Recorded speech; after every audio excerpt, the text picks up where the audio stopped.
Lifestyle Part 2 ng pamamana nung nakaraang linggo. At pasensya na po dahil nahuli tayo ng upload at nagme-mekos-mekos kaming lahat. Yan mga ka-lifestyle, nandito na tayo sa spot ng ating paglulutuan at naglilinis lang tayo ng konti dahil baka mamaya may ahas. At ginagaya ko na nga yung lutuan na aking binili. Disposable yata yun, isang gamit lang ay sira na.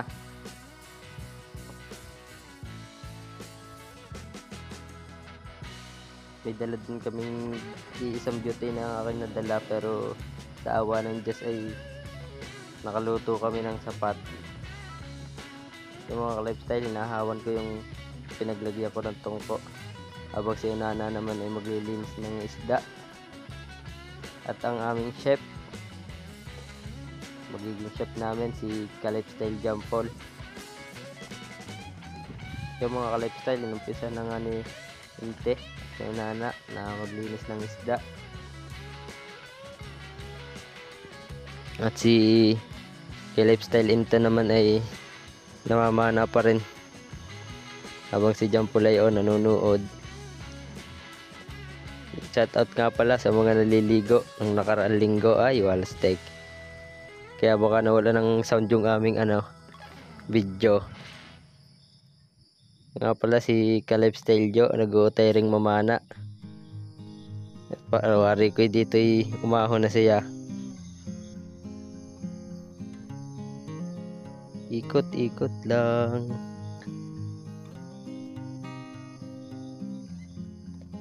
Mga ka-lifestyle, habang naglilinis ng isda yung dalawa ay nagpe-prepare na tayo ng ating lulutuin.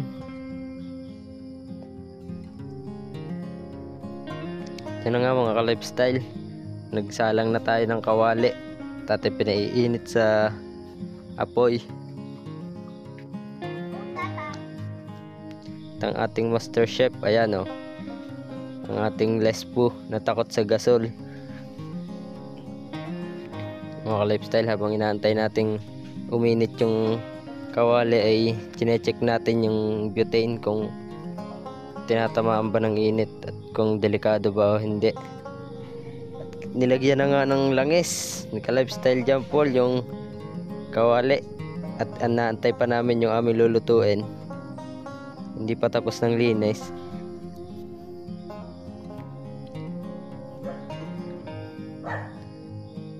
Yan mga ka-lifestyle, doon nga po pala kami nakapagluto sa ibaba na ng sa talaga na yata ang sakop nun. Yan, nilagay na nga ni Ka-Lifestyle Jampol yung mga karpita na aming nahuli. Ang lalaki, good size na yan para sa karpita. Masyado na malalaki yan para sa karpita. Habang kami nagpiprito ay kami naghuhuntahan muna ni Ka-Lifestyle JP.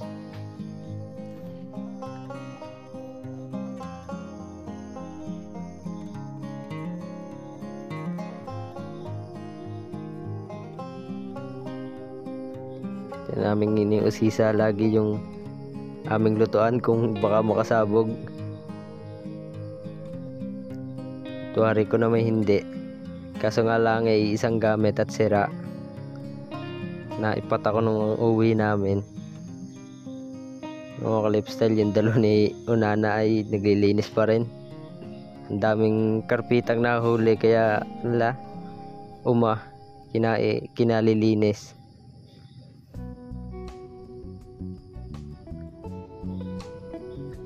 Yung mga ka-lifestyle, tuloy pa rin ang hulog kahit puno na yung kawali.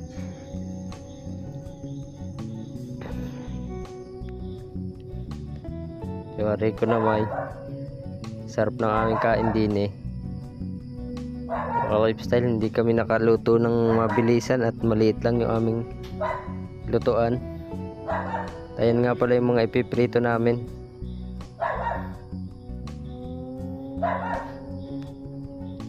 Si Ka-Lifestyle JP ay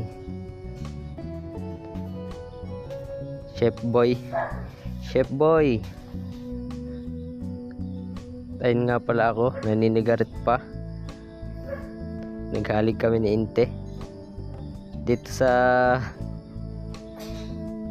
bandang to, ay kami iigib ng inumin at pangsabaw sa aming lulutuing ulam. Ito nga palang ilog na sapa na to ay kadugtong na ng mga sapa sa bundok. Yan, may dala kaming, ang aming iigiban ay bukal at ang aming paglalagyan ng tubig ay binalutan dahil wala kaming dalang galon. Mga lifestyle, patungo na nga kami sa aming pag-iigiban.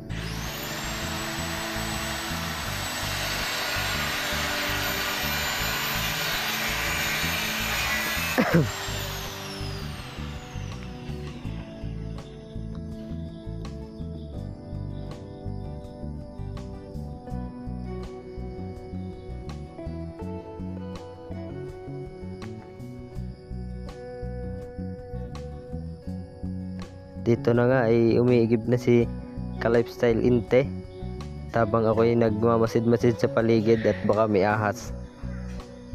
Wari ko na may wala. At yun ang aming igiban, oh, binalutan, pinaglagyan ng kanin dahil nakalimutan namin magdala ng tubigan.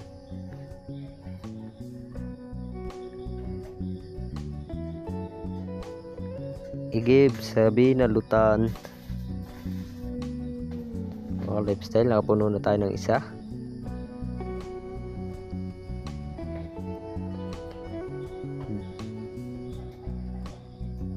Boy Scout, kaya kaya walang dala. Ganyan ang mga Boy Scout, walang dalang tubigan. Yan, ay uwi sa binalutan. Yan, hinugasan muna bago nilagyan. Dito na nga sa kabilang banda ay si Lifestyle Jampol ay nagpiprito pa rin ng karpitita, habang yung iba ay nag-aantay. Lifestyle Jampol ay nagagayak na ng lulutuin. Yan, at dito na nga si Lifestyle Jampol ay pinahugasan yung kutsara at magluluto na ng sinigang, habang si Unana ay tapos na maglinis, nagtatampisaw pa sa tubigan. Mga lifestyle, si Lifestyle Into nagbabalat na ng bawang, habang sila ay nagkukwentuhan at ay wari ko din ibang pinagpupulungan. Panay ang sulyap.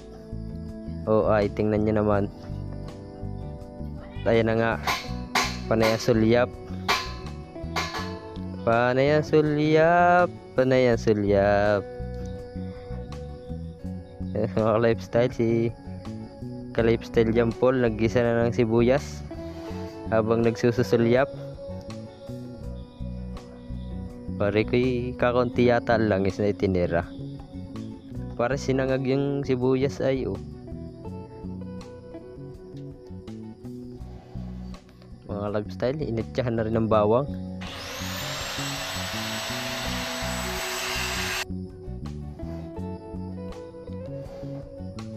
Pinagsama na ng gisa, sibuyas at bawang. Initsahan pa ulit. Mga lifestyle, medyo niluluto lang natin yung ating sibuyas at bawang bago natin ilagay ang tubig. Habang si ka-lifestyle Jampol ay nagluluto ay kami nagkukwentuhan muna din at wari ko ay magandahan ang usapan.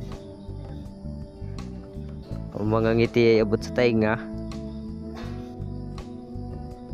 Mga lifestyle lalagyan ng Lifestyle Jampol ng sibuyas ng tubig at asbok na ang sibuyas.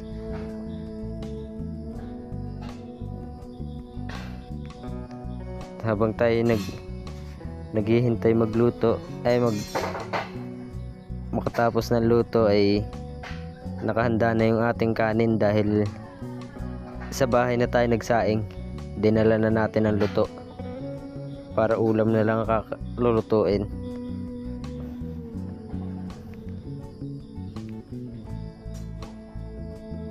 Yung mga ka-lifestyle nandito nga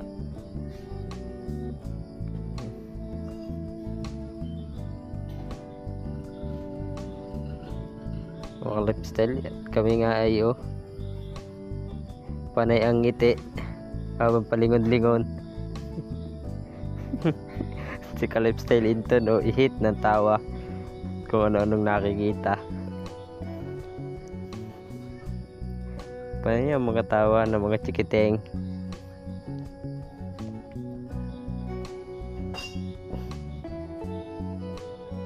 Yung mga ka-lifestyle, ito na nga pala ang ating gulay na ating ilalahok mamaya. At ito yung ating naipritong carpetita.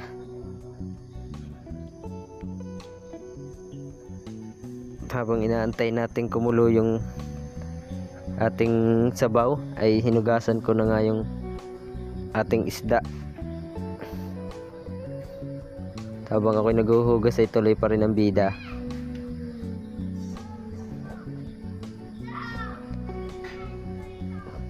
Yung mga ka-lifestyle, nilagyan nga pala namin ng puso yung aming sinigang.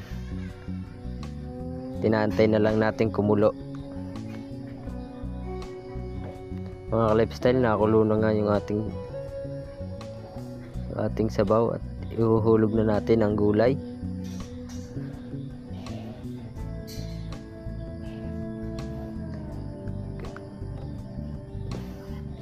Hanggang ngayon ay matiyaga ang aming lutuan. Sa liit baga namang iyan ay nakaluto rin kahit papaano.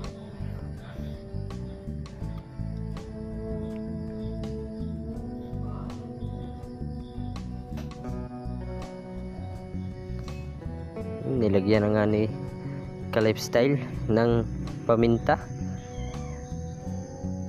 at inihulog na rin natin ang ating mga huli, dalag, mga ka-lifestyle. Tingnan mo nga naman ang sineswerte. Huli yan sa dala. May pa, dahon pa ng laurel, tinanggal ni ka-lifestyle JP. Mga ka-lifestyle, dyan sa anong yan ay dalag lang ang aming niluto. Hindi namin sinama yung iba dahil masikip na sa kawali. Bali 2 dalag yung ating nailuto. Kaya naman ang laki kaya sumikip.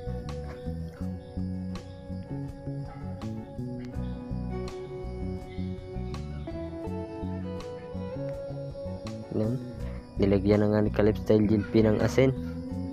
Asin lang, sapat na. Habang ating pinakukulo ay nag-aantay tayo ng mga darating pa na maglalangoy. Si ka-lifestyle Joe ay kinakaligkig na. Hindi na maintindihan. Habang kami mga nag-upo ay nilagyan na nga ni ka-lifestyle JP ng sampalok. Ay, pakaingay naman na rin. Diyan, hinalo na nga ni ka-lifestyle JP ang sabaw dahil dun sa sinigang na inilagay. Raulo. 2 sinigang. Kaya naman ang asim. Yung mga ka-lifestyle, hinihintay lang nating kumulo at maluto yung sinigang para naman hindi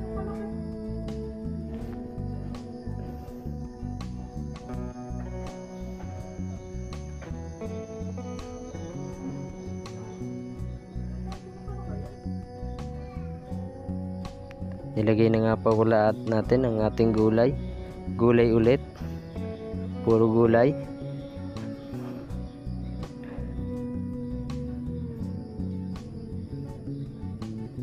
Natagalan kami pagluluto dahil wala kaming dalang takip.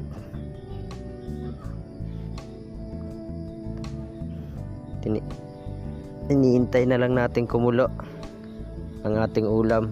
Tingnan nyo naman, sobrang sarap. Fresh ang gulay, fresh din ang isda. At ang ating isinabaw ay galing ding bukal. Mga ka-lifestyle, dito na nga sa pagkakataong ito ay kami mag-uumpisa ng kumain. Hulog na ang peritos.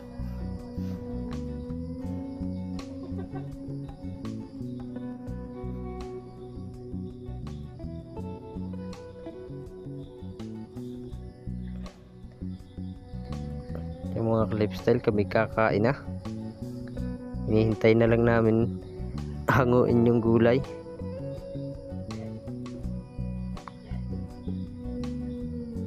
Si nanay, hindi maintay yung gulay, panay agad ang subo. Diyan, hinango na nga ni ka-lifestyle inton. Kami kanya-kanya na ng pwesto.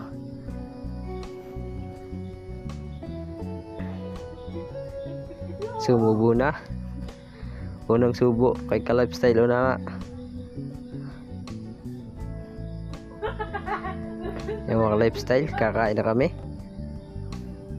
Kain na rin kayo.